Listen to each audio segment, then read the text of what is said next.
น้องสองหันเฮือนใส่เลี้ยงเขาค่ะเอาหันเข้าอันมาอ๋อนี่เราผู้ขนาดนี่มีดังในคะเนอย่างมันในน้องเขา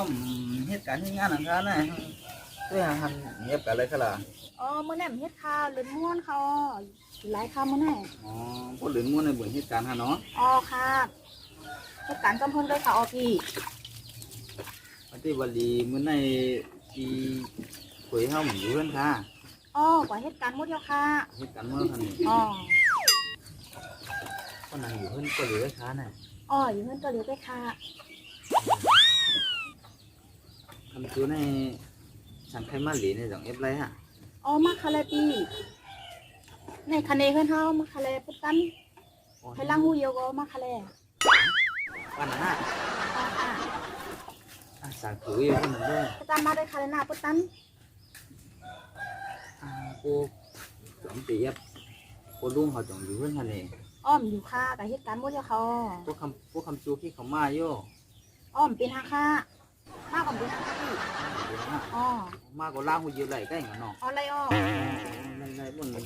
คำจวนที่อย่างมันเหลวนั้นอ๋ออ๋ออ๋อมาอะไรเกียกเดี๋ยวมันได้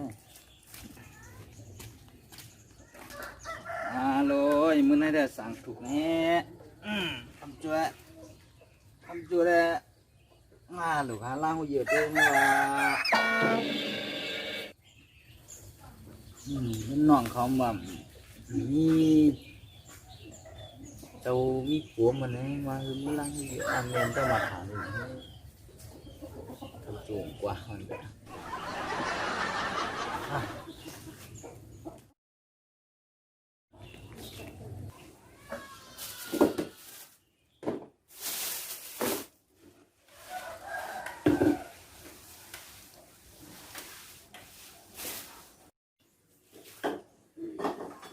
จะมาค่ะพี่เขานัดกันไว้ไงมามาคาเลมานัดกันคาเลอันก็ลูกเขาเดินไปมาเนาะเหตุการณ์หมดแล้วค่ะนี่น่ะ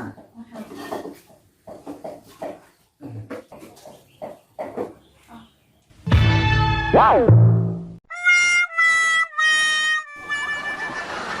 เตรียมกันคาเลอันเขาลาดกันไว้มือกลางในนี่ดึงไว้ยังค่ะหรอพี่มาเป็นนั่นเขาลาดกันไว้ไงเราเป็นนั่นคำอันนี้กินข้าวแล้วพี่อันนี้เกลือค่ะนั่นน่ะนี่ฮะค่ะอย่างปีออกไปมีควงมาเรียงเตียงนั่นนั่นกินเตียงนั่นมันดีเขาพี่เอาจำก็เกลือในค่ะเลยมีเกลือมีหมักที่นี่หมดแล้วค่ะว้าวดัดกันไว้ได้หมดดึงกับกันเนาะดัดกันไว้ก็เวลาเมื่อวานนะว่าอย่างล้างนะ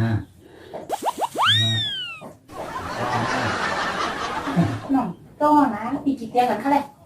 นี่นะกินเตียงกันไม่มีดังหมอกกินนี่กินตั้งหวยเนี่ยวะครบกินให้แล้วนะครับพี่ว้าว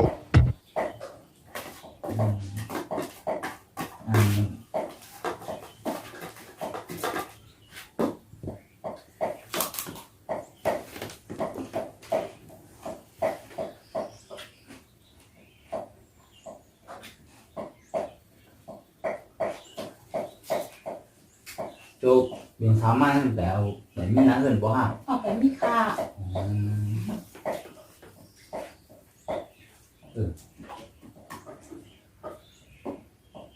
วันเต็มมื้อในเลยว่าสั่งถูกก็วันได้กูลุงเขาในข้าวในเบิดมากน้องบ่เคยคำนะเบิดมากค่ะเนี่ยเขาเคยมากคำแต่เสียมากคำแต่เสียค่ะกูลุงลาวเขาใน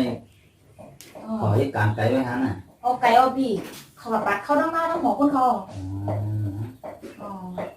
เพราะเขาหรือมา6 โมงไปแล้วค่ะนี่อีกคำว่านะกูลุงเขาก็ดีมาอยู่นะไปมากหรอค่ะไปมากไปมากจะเจออันว่าไงเลยนี่น้องดูมอค่ะแหละมาโยไปเรื่องงานก่อนนะมันว่าดีมากดีในเตียงเลี้ยงในเขาเตี ตียงได้เป็นทางรองนั่นแหละเพราะว่าอ๋อกินเตียงให้หมด น้องเขาว่ามือว่าเฮ้ยพอจูมาหลีในใครแห้งก็น้องเขาว่าอ่ะ อ๋อใครล้างหูเยียวก่อนนี่ค่ะ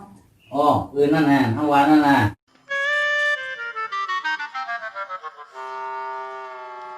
อ๋อกินเตียงให้หมดกันค่ะแรก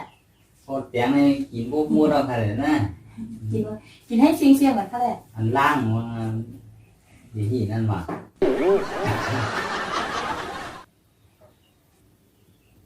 พวกกินในมูเราเดี๋ยวล่างนั่นน่ะ อ๋อกินให้หมดเหรอตั้งกับล่างไหมคะเนี่ยตั้งไม่สร้างไหมค่ะ พวกขวางบนน่ะ อ๋อนี่เขาทั้งไหนนะ เราต้องมือแคมนี่น้อง อ๋อแค่นี้เนาะ มันต้องพื้นในมันใช่นะต้องบรรลุของมัน อ๋อ หักอย่างของมูเรากายอยู่กันนะ เอาแค่อันค่ะแรก เอาลูกบัว เอาแค่อันค่ะแร เอา ก มันนั่นเลยล่างเนี่ย เอาผู้ว่ากินเนี่ยอะไรเด้มันดีเลยค่ะ มาได้มันได้มันติดคำมันคำปนหลาหอยมากมันมาห่อล่างคนน่ะcả lang này có nòng mà này อ๋อตั้งบ้านไม่สร้างไหมคะเนี่ย quan đi gặp bay muốn nào อ๋อค่ะค่ะแรกไม่สร้างที่ไหนก็ว่าล่างดิล่างแสงก่อนให้ ôi chùm vào đây lang hôi yếu này cái nhiều in nữa à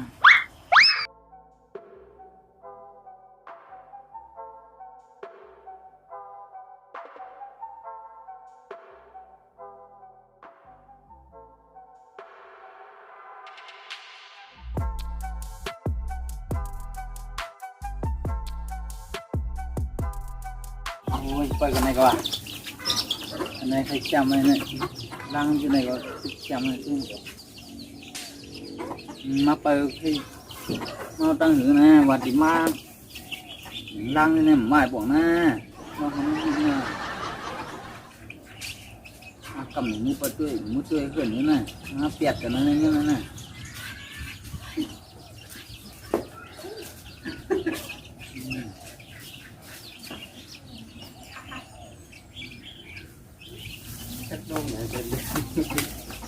lang thì là cái này có chẩm cái lang này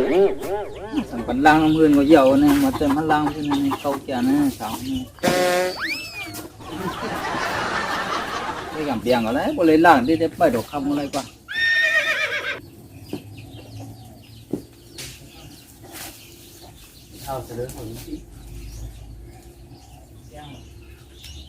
màบอกว่าเห็นพี่น้ำมานะเปียดกันนี่อยู่นะเช้าเท่านั้นนะเมื่อตัวก็ขึ้นกำลังเปียดกันนี่